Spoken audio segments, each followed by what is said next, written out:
পড়ুয়া কিশোরের করুণ গল্প নিয়ে। ফেনীর একটি স্কুলের সপ্তম শ্রেণীর ছাত্র সে। আজ সে নির্বাক, কথা বলতে পারে না, এমনকি স্কুলেও যেতে ভয় পায়। স্কুলের কথা শুনলে সে চিৎকার করে, কোনো এক ভীতি তাকে তাড়া করে ফেরে। তাই তাকে ফেনী থেকে দূরে ঢাকা অথবা সিলেটে রাখা হয়েছে। আর তার কিছুটা চিকিৎসা হলেও সুস্থ হয়ে ওঠেনি এখনো। স্কুল পড়ুয়া এই কিশোরের নাম মিরাজুল আলম। তার বাবা স্বল্প আয়ের মানুষ, তাই তার সন্তানের চিকিৎসাও করাতে পারেন না ঠিক মতো। শুধু চোখের জলে ভাষা ছাড়া আর যেন তার কিছুই করার নেই। কিন্তু মিরাজুল কেন আজ প্রায় প্রতিবন্ধী? কেন সে আর স্কুলে যেতে পারে না? কি ঘটে গেছে তার জীবনে যা তাকে ভয়াবহ এক পরিস্থিতির দিকে নিয়ে যাচ্ছে? তার উত্তর খুঁজতেই কাজ করেছেন ২১-এর অনুসন্ধানী রিপোর্টার আলী আহমেদ। ঢাকার বঙ্গবন্ধু শেখ মুজিব মেডিকেল বিশ্ববিদ্যালয়, জুলাই মাসের শেষ সপ্তাহ। চিকিৎসাধীন এই কিশোরের নাম মিরাজুল আলম। ফেনী সদর থানার কালিদহ এসসি উচ্চ বিদ্যালয়ের সপ্তম শ্রেণীর ছাত্র। অভিযোগ, সেই স্কুলের গণিতের শিক্ষক লব কুমার দাসের পিটুনিতে তার এই পরিণতি।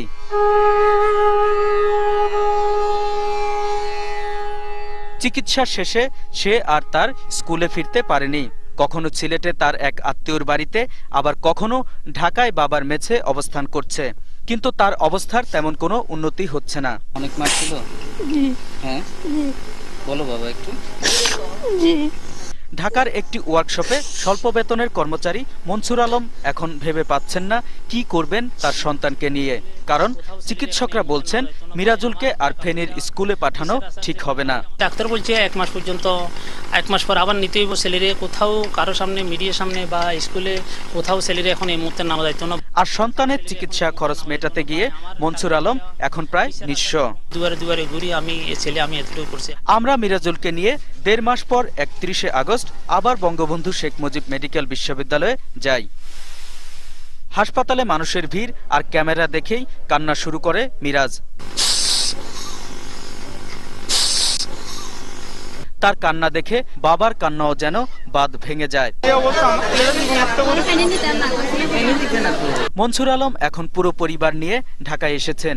রাজধানীর উত্তরায় দক্ষিণ গাওয়ার এলাকায় জরাজীর্ণ ঘরে তার খালাতো ভাইয়ের সঙ্গে থাকেন মনসুর। সেখানে এখন সবাইকে রেখেছেন। সন্তানের এমন অবস্থার কারণে তার সবকিছু এলোমেলো হয়ে গেছে। তিনি জানান, শিক্ষকের পিটুনির কারণেই তার ছেলে নির্বাক হয়ে গেছে। তার আম্মা আমারে ফোন করছে, মিরাজের তো এভাবে স্যারে মারছে। মারার পরে মিরাজ কেমন এখন অস্বাভাবিক আচরণ শুরু করছে। আমারে আমি বলে কি করতেছে, শুধু এরাই বললো যে এরে স্যারে মারছে। কোচিং এর টাকা না দিতে পারায় স্কুলের শিক্ষক লব কুমার দাস তার ছেলেকে বেত্রাঘাত করেন। কোচিংয়ে 3 মাসের কোচিংয়ের বেতন বাকি আছিল স্যারের কাছে। ছেলেরা একবার কোচিং থেকে বাইর করে দিয়েছিল। তিনি জানান, 1 মাসের অধিক সময় হাসপাতালের চিকিৎসার পর কিছুটা সুস্থ হয়ে উঠেছিল মিরাজুল। আর স্কুল কর্তৃপক্ষ মিরাজকে স্কুলে নিয়ে যাওয়ার তাগিদ দিলেও স্কুলে যাবার কথা শুনলে আবার অসুস্থ হয়ে পড়ে সে। হঠাৎ করে টিকিট কাটছে, যখন এই টিকিট দেখে সে আবার আগের মতন এই অবস্থা হয়ে গেছে। মিরাজুলের মামা জানান, চিকিৎসার পর সিলেটে মামার বাড়িতে সবার সঙ্গে কথা বলেছে মিরাজুল। কিন্তু ফেনী ফিরে যাবার কথা শোনার পর সব যেন স্তব্ধ হয়ে যায়। ফেনী যাইব দেখে এখন খান্দাহাটি লাগাইছে তখন কেটা করা, এখন তো কোথাও কয় না। মিরাজুলের মা লাইলা বেগম জানান, 10ই জুলাই শিক্ষক লব কুমার তার ছেলেকে মারধর করেন। অনেকগুলা দাগ, কালো কালো বড় বড় হয়েছে। আমি দেখি তোমার কে এইভাবে মারছে, কয়জন আমারে জিজ্ঞেতে কয়েকবার জিজ্ঞেসি, কয় না। পরে লাস্টে কয় যে স্যারে মারছে। শিক্ষকের প্রহারে তার প্রিয় সন্তান যখন বাকরুদ্ধ হয়ে অস্বাভাবিক আচরণ করে, তখন তাকে নেওয়া হয় স্থানীয় একটি স্বাস্থ্যকেন্দ্রে। স্বাস্থ্যকেন্দ্রের ডাক্তার মিরাজুলের পরিস্থিতি পর্যবেক্ষণ করে ঢাকায় পাঠানোর পরামর্শ দেন। মিরাজের দেখি কয়জন আমার দ্বারা সম্ভব না হেরে এই ঢাকা না অথবা সিরিয়াং লই যান। মিরাজুলের এক আত্মীয় জানান, মিরাজুলের অসুস্থতার খবর শুনেই যেন পাগল প্রায় হয়ে পড়েন তার বাবা মনসুর। একদিন হঠাৎ করে ঘুম থেকে উঠে বুক থাপড়ায় কাঁদে যে আমার মিরাজ বাঁচবে না, আমার মিরাজ বাঁচবে না। আমি অনেক সাহস দিতে চেষ্টা করছি। মিরাজুলের ভয়াবহ পরিস্থিতির কথা জানান মনসুরের মেছের আরেকজন। যে নির্যাতন করা হয়েছে, এটা একটা আসলে এতটুক বাচ্চাকে কিন্তু একদম শিক্ষক হিসাবে এই ধরনের অত্যাচার করতে পারে না। আমরা মিরাজুলের সঙ্গে কথা বলার অনেক চেষ্টা করি, কিন্তু কান্না ছাড়া তেমন কোনো জবাব পাই না। বলো বাবা। হলো বাবা। বঙ্গবন্ধু শেখ মুজিব মেডিকেল বিশ্ববিদ্যালয়ে চিকিৎসার সময় মিরাজুলের তত্ত্বাবধানকারী মনোরোগ বিভাগের চিকিৎসক জানান, যখন তাকে হাসপাতালে আনা হয়েছে তার পরিস্থিতি ছিল নাজুক। মানসিকভাবে অবসাদগ্রস্ত ছিল, সে মিউট ছিল, কোনো কথা বলতে পারছিল না এবং খাওয়া দাওয়া সে করছিল না। শিক্ষকের বেত্রাঘাতে এমন অবস্থা হওয়ার কারণও ব্যাখ্যা করেন তিনি বলেন, শ্রেণীকক্ষের সবার সামনে প্রহার করার কারণেই কিশোর মিরাজের এমন অবস্থা হতে পারে। বেতের আঘাতে সে অপমানিত বোধ করেছে, সবার সামনে তাকে অপদস্থ করা হয়েছে, সে তার মানসিকভাবে অবসাদগ্রস্ত হয়ে মানসিক দুশ্চিন্তার কারণে এরকম হতে পারে। তিনি আরো বলেন, এ পরিস্থিতিতে অনেক সময় স্থায়ীভাবে মানসিক সমস্যা হতে পারে। বিদ্যালয়ের পরিবেশ মিরাজুলের অনুকূলে না আসা পর্যন্ত স্কুলে না পাঠানোর পরামর্শ দেন তিনি। দর্শক, মিরাজুলের জীবনের নির্মম কাহিনী জানতে আমরা ফেনী সদর উপজেলায় গিয়েছি তার স্কুলে, তার সহপাঠী আর শিক্ষকদের মুখে জানার চেষ্টা করেছি কি ঘটেছিল, কেন মিরাজুলের জীবনে নেমে এলো এই বিপর্যয়। লব কুমার দাস ফেনী সদর থানার কালীদহ এসসি উচ্চ বিদ্যালয়ের গণিতের শিক্ষক। তিনি স্কুলের পাশেই একটি কোচিং সেন্টার চালান, তবে সেটি এখন বন্ধ।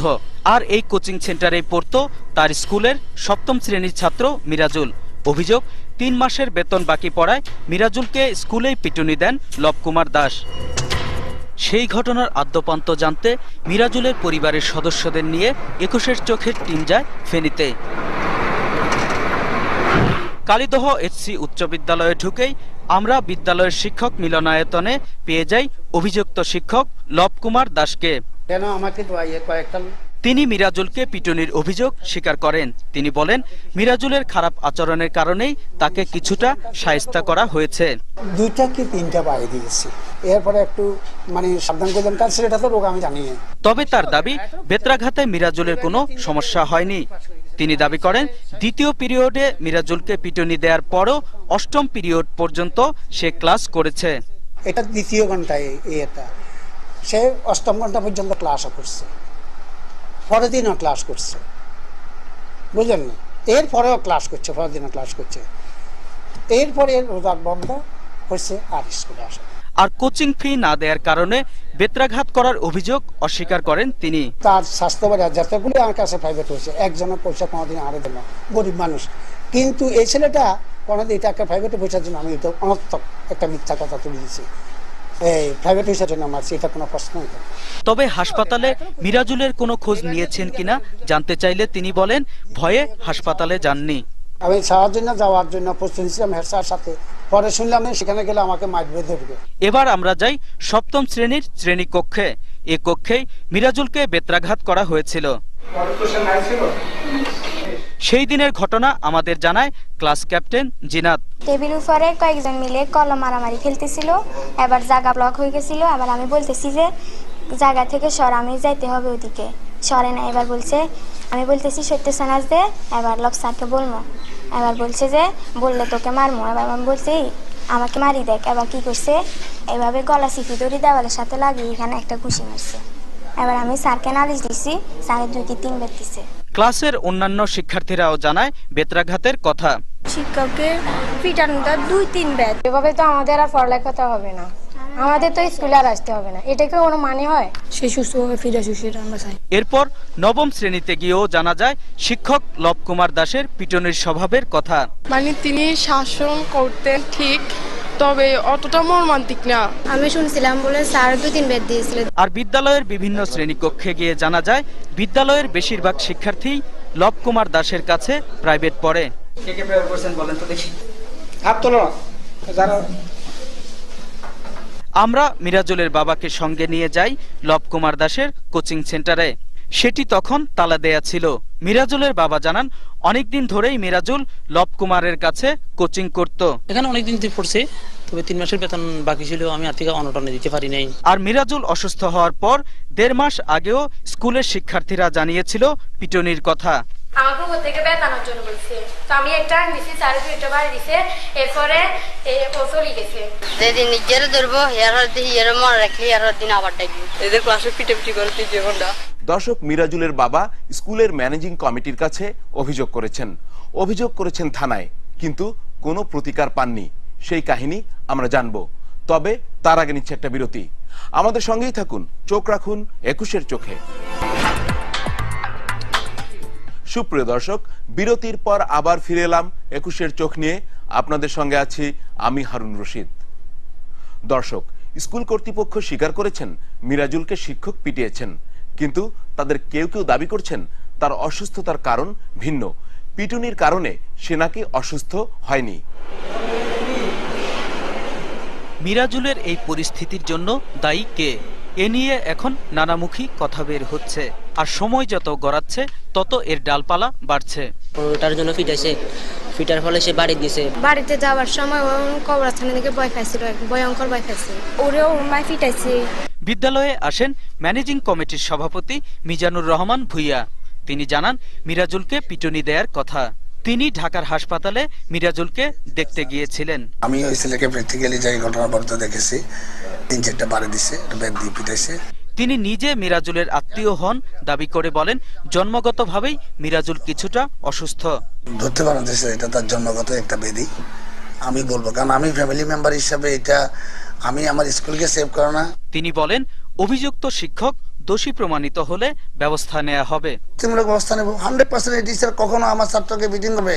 আমার শত শত স্টুডেন্ট এখানে পড়ে, তারা এইভাবে আমার কোমলমতি স্টুডেন্টগুলো এইভাবে ছাত্র টিচাররা মারধর করে, বেতের কথাই তো আমরা রাখি নাই। সাবেক ম্যানেজিং কমিটির সভাপতি আবুল হাশেম জানান, অভিযুক্ত শিক্ষক আগে একবার বরখাস্ত হয়েছিলেন। পরীক্ষার কাগজ এসে যাদেরকে প্রাইভেট পড়ে তাদেরকে নাম্বার বাড়াই দিত, এটা তদন্ত করি, তদন্ত সাপেক্ষে কাগজ সহ তাকে সাসপেন্ড করছি। কথা বলি বিদ্যালয়ের প্রধান শিক্ষকের সঙ্গে।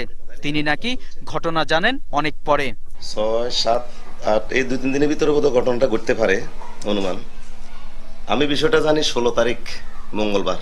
তবে তিনি দাবি করেন লব কুমারের বেতের আঘাতে অসুস্থ হয়নি মিরাজুল। যেটুকু ফিটানোর মাত্রা ছাত্রছাত্রীরা বলল, এইটুকু তো কোনো শিক্ষার্থী অসুস্থ হওয়ার মতো ন্যূনতম কোনো লক্ষণ নেই। তাহলে চিকিৎসকরা কি বলেন, তাদের ব্যাখ্যা কি? বেদম প্রহার না করলেও হতে পারে, যদি অল্প প্রহার করা হয় তাহলেও হতে পারে, কারণ তার ভিতরে এইটা কতখানি আঘাত হানলো। মিরাজুলের বাবা অভিযোগ করেন, ঘটনার পর তিনি ম্যানেজিং কমিটি ও থানায় অভিযোগ করেন, কিন্তু তারা কোনো ব্যবস্থা নেয়নি। এমনকি ঘটনার তদন্তও করা হয়নি। উল্টো তারা অভিযুক্ত শিক্ষকের পক্ষে অবস্থান নিয়েছে। প্রবীণ শিক্ষাবিদের বিরুদ্ধে নাকি অপপ্রচার চালাইতেছি, ও একটা মামলা করব, আমার ছেলের বিরুদ্ধে কি ইভিজিং নি কিজিং একটা আছে, ওটার বিরুদ্ধে মামলা করব। অসুস্থ হওয়ার পর মিরাজুলকে প্রথমে নেওয়া হয়েছিল কালীদহ উপস্বাস্থ্য কেন্দ্রে। সেখানকার চিকিৎসক তাকে ঢাকা নেয়ার পরামর্শ দেন। রেফার করছি ঢাকাতে, হ্যাঁ বলছি কি ঢাকাতে ফিজি হাসপাতালে চলে যেতে। আর মিরাজুলের এই পরিস্থিতির খবর তখন প্রকাশ হয়েছিল স্থানীয় ও জাতীয় দৈনিকে। তারপরও কোনো ব্যবস্থা নেওয়া হয়নি। তবে এতদিন পর উপজেলা প্রশাসন কিছুটা নড়ে চড়ে বসেছে। সক্রিয় হয়েছে জেলা শিক্ষা অফিস। তারা মিরাজুলকে পিটুনির প্রমাণ পেয়েছেন, এখন ব্যবস্থা নেয়ার অপেক্ষা। মিরাজের গ্রামের বাড়ি ফেনী সদরের মাইজবাড়িয়া। মিরাজুল অসুস্থ হওয়ার পর তারা আর কেউ সেখানে থাকেন না। তাদের অনুপস্থিতিতে এলোমেলো হয়ে আছে সবকিছু। আর মিরাজুলের পড়ার টেবিলও যেন হাহাকার করছে তাকে না পেয়ে। মিরাজুল ফেনী কিংবা বাড়ির কথা শুনলে ভয় পায়, তাই হয়তো বাড়ি ফেরা হবে না মিরাজুলের।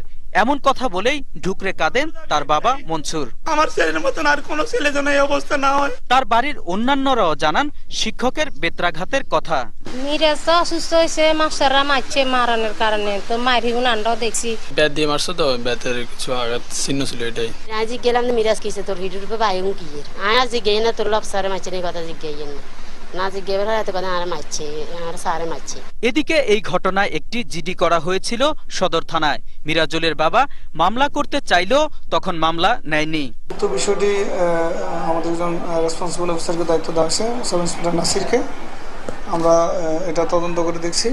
কিন্তু যার উপর তদন্তভার সেই কর্মকর্তা বললেন ভিন্ন কথা। তদন্তাধীন, কিন্তু আমরা তো ওদের বাদী পাই নাই, তো কোথায় ঘটাচ্ছে কি আসে এই জন্যই মানি। বাদীটা যদি কোনো রিং করতে পারে না, বাদীর নাম্বারও নাই, এটার ভিতরে কন্ট্যাক্ট করতে পারি না। তদন্ত করেছে জেলা শিক্ষা অফিসও। সেই তদন্তেও মিরাজুলকে পিটুনির প্রমাণ মিলেছে। লব কুমার দাস তাকে ক্লাসে আমাদের জানা তথ্য মতে 3 থেকে 4টি বেত্রাঘাত করে। উপজেলা নির্বাহী অফিসার জানান, দায়ী শিক্ষকের বিরুদ্ধে ইতিমধ্যেই শাস্তিমূলক ব্যবস্থার প্রক্রিয়া শুরু হয়েছে।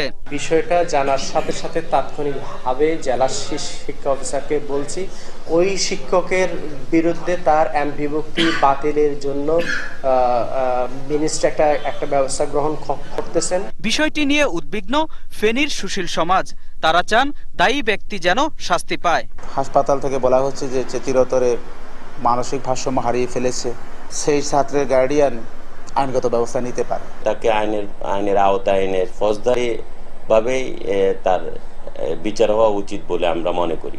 তবে মিরাজুলের শেষ পর্যন্ত কি হবে, তার মানসিক অবস্থা এখন কেমন, আর কেনই বা প্রতিবন্ধীর মতো আচরণ করছে, তার ব্যাখ্যা দেন মনোরোগ বিশেষজ্ঞ।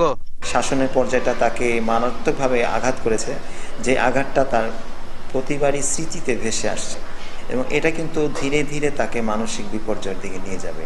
সঠিক চিকিৎসার ব্যবস্থা নেওয়া না হলে তার পরিণতি আরো ভয়াবহ হতে পারে বলে জানান এই বিশেষজ্ঞ। সমূহ সম্ভাবনা সে মানসিক রোগী হয়ে যাওয়ার। শিশুটিকে খুব দ্রুত আমাদের চিকিৎসা করা দরকার। মনোচিকিৎসকের পরামর্শ, সাইকিয়াট্রিস্ট বা সাইকোলজিস্টদের থেরাপির মধ্যে যদি আসে, তাহলে আমাদের বিশ্বাস যে সে তার এই সমস্যাগুলো কাটিয়ে উঠতে পারে। আর মিরাজুলকে বেত্রাঘাতের জন্য অভিযুক্ত শিক্ষকের বিরুদ্ধে অবশ্যই ব্যবস্থা নেওয়া হবে বলে জানান শিক্ষামন্ত্রী। কোনো শিক্ষার্থীকে কোনো শিক্ষক শারীরিক বা মানসিক নির্যাতন করতে পারবেন না, যদি কেউ করেন তাহলে তার বিরুদ্ধে ব্যবস্থা নেওয়া হবে। মিরাজুলের চিকিৎসার জন্য দাঁড়ে দাঁড়ে হাত পাচ্ছে তার বাবা। তিনি নিজের শেষ সম্বল 3টি হাঁসও বিক্রি করে দিয়েছেন। সন্তানের চিকিৎসার জন্য সরকারের সহায়তা চান তিনি, আর চান দায়ী শিক্ষকের শাস্তি। মাননীয় প্রধানমন্ত্রী, আপনি এই দেশে বহুত মানুষের অশুভ ছেলে মেয়েদেরকে স্বাবলম্বী করছেন। আপনি এই দেশের দুঃখ আপনি বুঝবেন। আপনার কাছে আমার অকুল আবেদন, আপনি আমার ছেলের পাশে দাঁড়ান। কিশোর মিরাজুলের শূন্য আর বোবা দৃষ্টি যে কাউকে আহত করবে। আমরা জানি না সে আবার স্বাভাবিক জীবনে ফিরে আসতে পারবে কিনা, জানি না সে আবার ফিরে যেতে পারবে কিনা ক্লাসে।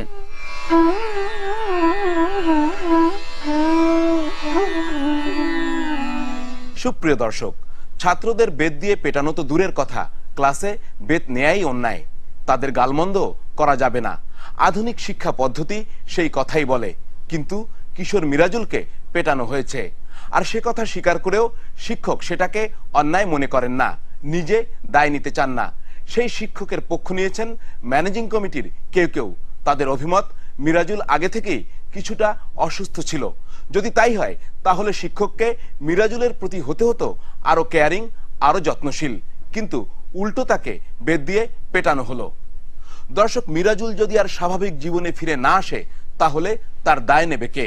কে বহন করবে তার চিকিৎসার ব্যয়ভার? চিকিৎসকরা বলছেন সুচিকিৎসা না হলে চিরতরে প্রতিবন্ধী হয়ে যেতে পারে মিরাজুল। তাই তার দিকে সহায়তার হাত বাড়িয়ে দিতে হবে। আর আমরা জানি যারা মানুষ গড়ার কারিগর সেই শিক্ষকরা যথেষ্ট যোগ্য এবং দক্ষ। তাদের দক্ষতা এবং যোগ্যতায় কোমলমতি শিক্ষার্থীরা যেন স্কুলকে আনন্দপীঠ মনে করে। স্কুল যেন হয় তাদের সবচেয়ে প্রিয় জায়গা। সেখানে থাকবে না কোনো ভয়, থাকবে না বেতের আঘাত। তাহলে সেটিই হবে আদর্শ স্কুল, আদর্শ শিক্ষা প্রতিষ্ঠান। দর্শক, আমরা আমাদের অনুষ্ঠানের শেষ ভাগে যাবার আগে জানিয়ে দিচ্ছি 21-এর চোখ পুনঃপ্রচার হয় বৃহস্পতিবার রাত 3টায় এবং শুক্রবার সকাল 9:30টায়। আমাদের সঙ্গে যোগাযোগের ঠিকানা প্রযোজক 21-এর চোখ, 21 টেলিভিশন, জাহাঙ্গীর টাওয়ার, 10 কারওয়ান বাজার, ঢাকা 1215। ইমেইলও করতে পারেন আমাদের এই ঠিকানায় chok@21a-tv.com। ফোন করতে পারেন আমাদের 01757505-671 এই নম্বরে। দর্শক, আপনারাও যে কোনো ধরনের অনিয়ম, অপরাধ আর ব্যতিক্রমী ঘটনা আমাদের জানাতে পারেন, পাঠাতে পারেন ছবি ও ভিডিও ক্লিপ। আমরা তা অনুসন্ধান করব। দেখা হবে আগামী বৃহস্পতিবার একই সময়ে। সে পর্যন্ত সবাই ভালো থাকবেন। শুভেচ্ছা সবাইকে।